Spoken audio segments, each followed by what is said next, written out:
Yo, what's good, YouTube, man? Welcome back to another reaction video. Today we got the Gavi paradox. A subscriber's been asking me to react to this for the longest, and honestly, I don't know anything about this player, Gavi. Honestly, I could just tell you just by the thumbnail, he plays for Barcelona. That's about it.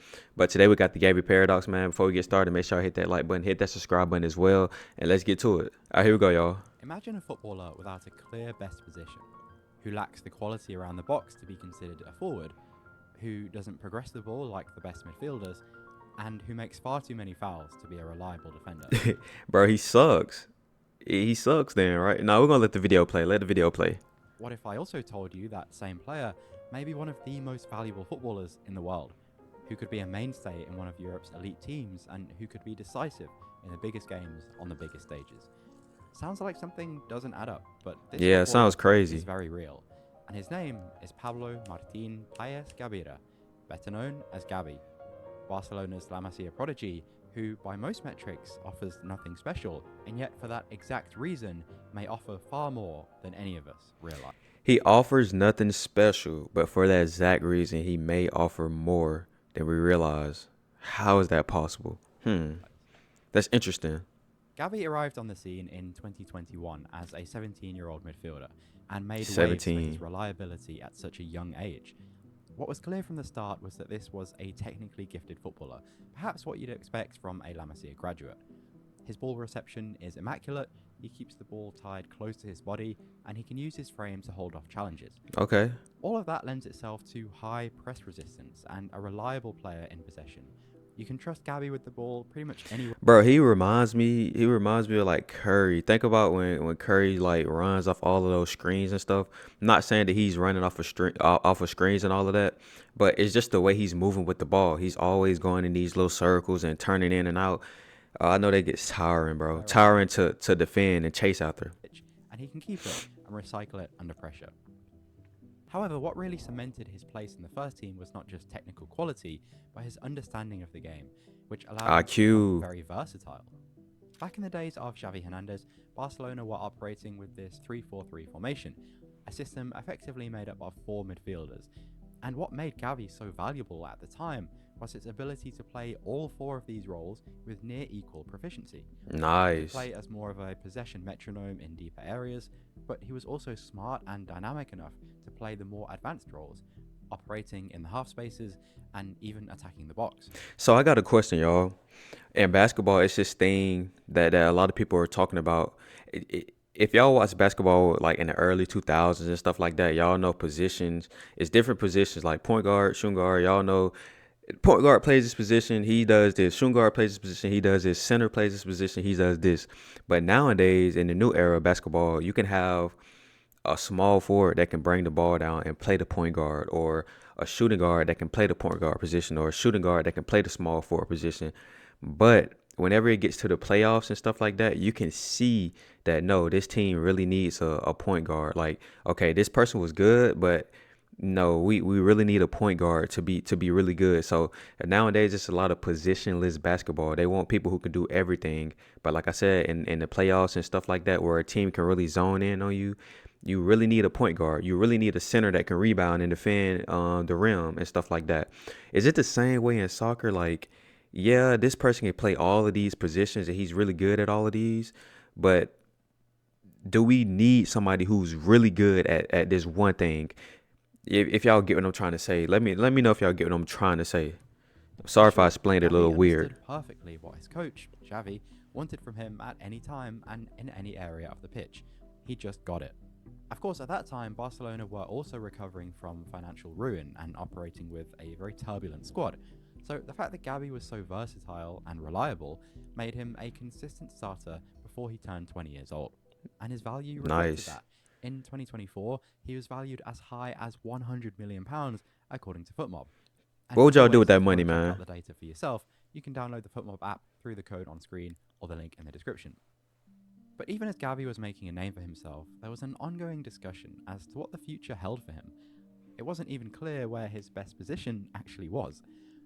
Often, being such a versatile player is a gift and a curse, because while Mm, you get a lot of game time, you aren't able to develop and mature in any specific role. That is true, especially as a younger player too. That is true. I can kind of see that being true.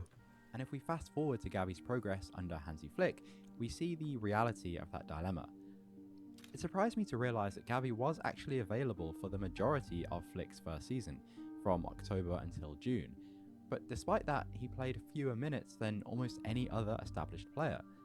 Of course, he was returning from an ACL injury, so managing Ooh, minutes was ACL is probably strategic. terrible. But even towards the end of the season, he was notably absent from Barcelona's big season deciding games. And when you really look at the Chat, does that go back to what I was just trying to explain about the basketball and the playoffs? How you can play that style, you can have that player bring that ball down in the regular season, but when it gets to these big games like the playoffs and stuff, where a team can really zone in on you, you need a point guard, bro. Not a small forward who can play point guard. No, you need a legitimate point guard. You get what I'm saying? Is that like the same play thing, of kind of? Flick's tactics and the options Let's available, see. you can understand that. Flick's 4-2-3-1 became a well established and fairly balanced system, made up of players who were effectively specialists in their roles. Mm. You had the immaculate pair of Pedri and Frankie de Jong, elite technicians with the ability to break lines and progress. You had the hole players in Olmo or Fermin Lopez, specialists in receiving between the lines and creating chances. And of course, the wide players, a touchline winger in Lamine Yamal, and a more direct outlet in Rafinha. And if you compare Gavi to any of those specialists, it's quite hard to make a case for him. In the deeper areas, he simply doesn't have the progressive powers of Pedri or Frankie de Jong. Dang. When Gavi plays with those players, you can see the extreme discrepancy in ball progression. This is in the Champions League quarter-final against Atletico Madrid. He is simply not as positive with his passing. He tends to keep things fairly simple, nor is he as proactive as a ball carrier, Mm. certainly when compared to Pedri. So, Chad, when these players like Gavi, when he missed these games or when he's not as playing as much, are y'all like thinking what's going on with Gavi? Like, why is he not playing? Why is he playing big minutes? What's wrong with him? Like, are y'all thinking the same thing? Well, he can't play this game because he's not so good at this or he's not so good at that. I'm trying to figure out. Do y'all think where's Gabby? Why is he not playing, or is it more so? Well, we get it. We kind of understand why he's not playing. Then, in more advanced areas, while his movement and understanding is solid, Gavi provides nowhere near the chance creation He's or goal small too, threat bro. as the other options. In fact, his best season's numbers really pale in comparison to the worst season of his direct competition. And so, in that first campaign under Hansi Flick, while Gavi remained reliable and versatile, it felt as though he was lacking that specialist quality to justify a regular place. But of course, all this is missing a crucial part of the picture because we haven't talked at all yet about Gavi's qualities out of possession. And that's where Mm. things get really interesting because despite his technical ability and 5'8" frame, he has a lot of potential defensively. Wow. Once again, it's hard to consider him a specialist in this regard. He's not a typical refined holding midfielder. His defensive positioning is hot and cold, and his ball winning is, let's say, clumsy. In his last full season, So he's not a great defender, but he's an okay defender. He's not a great defender. he committed more fouls than almost anyone else in Spain. But what he does have is an incredible athleticism and fearlessness. Gavi's acceleration over a short distance is actually pretty ridiculous. It's one of those things that you don't see immediately, but when you do, you realize it's not normal. And he uses that prowess to rush into challenges. He's scrappy. Do y'all think that he's scrappy? He doesn't have like a lot of the good defensive traits or qualities, or maybe being scrappy is a good defensive trait or quality.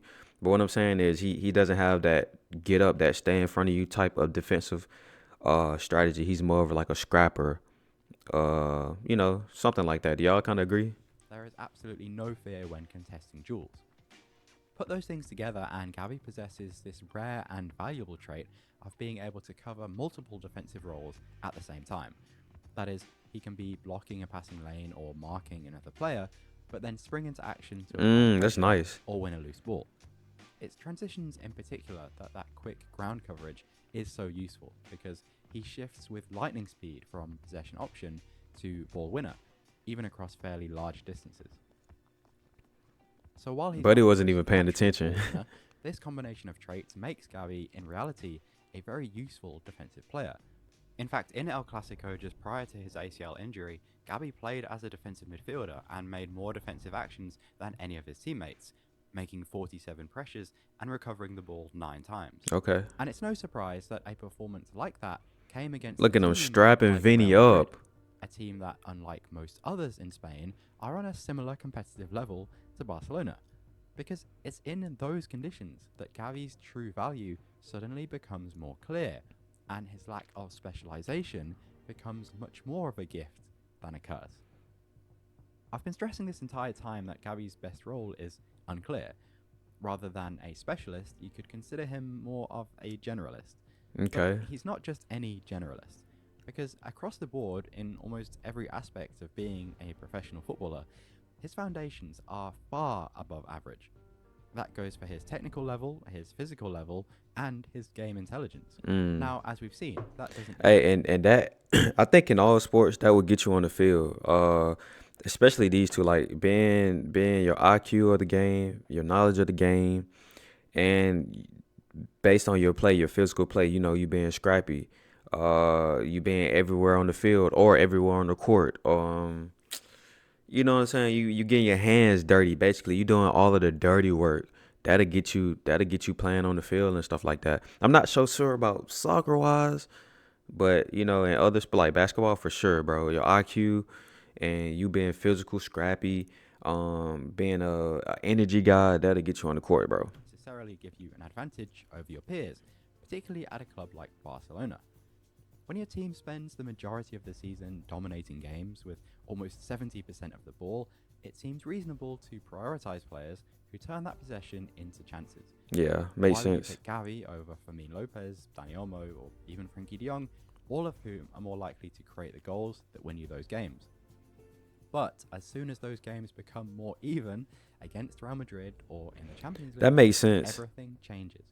And all of a sudden, Gavi, the generalist, becomes invaluable. Yeah. This is a player that increases your athletic levels, makes you more robust. So I think basically what he's saying, chat, for y'all can correct me if I'm not understanding it, but basically he's saying they're good enough to win against other teams, but whenever they play a team that's on their level, such as Real Madrid, they have to replace Gavi with somebody who can make more opportunities to score. I think that's what they're saying, And allows you to or what become he's saying. more physically competitive, all without compromising the technical flaw of the team. And that might become even more valuable as the elite level gets more and more demanding. I'm sure most of you watched the Bayern PSG games in the Champions League, and it was really absurd how technical, physical, and at that level, what is actually more valuable? Specialist players who thrive in specific areas or in specific conditions, or the generalists who can better adapt to the back and forth chaos. Gavi, right from the beginning, has shown that he can adapt.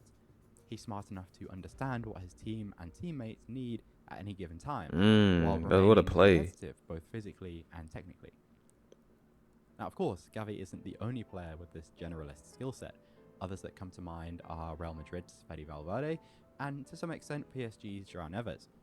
Adaptable players who effectively go around the pitch plugging gaps and supporting teammates. So it'll be interesting to see if this lack of clear position becomes a position in itself if big games continue to get more chaotic. Mm. For Gavi, though, a question remains. Will this crucial role in the Barca project actually materialise, or will he remain a fringe player, unable to shift the established formula, specifically that of Pedri and Frenkie de Jong?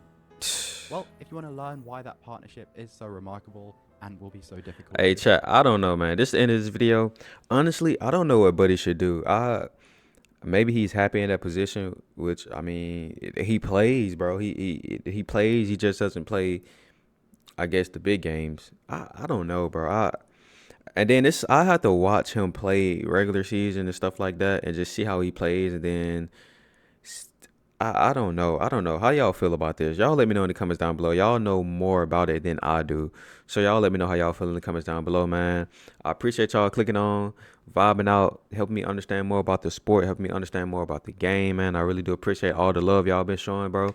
And I'll see y'all next vid.